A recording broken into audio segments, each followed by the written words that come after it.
আমরা এই পৃথিবীতে আসছি চিরজীবন থাকার জন্য আসছি।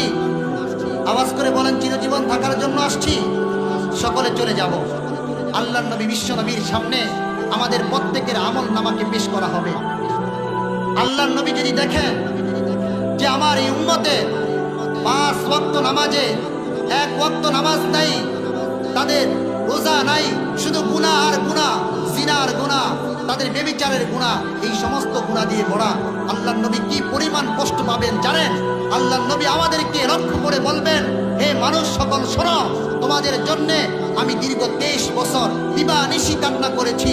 তোমাদের জন্য তায়েফের পাথরের বর্ষণে আমার পিঠটা টাল্লির মতো যাস্তা করে ফেলেছি। তোমাদের জন্য উহুদের ময়দানে দন্দান মোবারক শহীদ হয়ে ঘন্টার পর ঘন্টা বেহুশ হয়ে পড়েছিলাম। তোমাদের জন্য আমার পেটের মধ্যে একটা করে 2টা পাথরে বেঁধেছি। তোমাদের জন্য আমার ঘরের মধ্যে দীর্ঘ 2 মাস পর্যন্ত চুলায় আগুন জ্বলে নাই। বিনিময়ে তোমরা এই নেক আমল আমাকে দিলা, এই আমল নামা তোমরা আমাকে দিলা। বলেন এখানে কার কাছে আল্লাহ রাসূলের সামনে দাঁড়িয়ে উত্তর দেওয়ার মতো যথার্থ উত্তর আছে?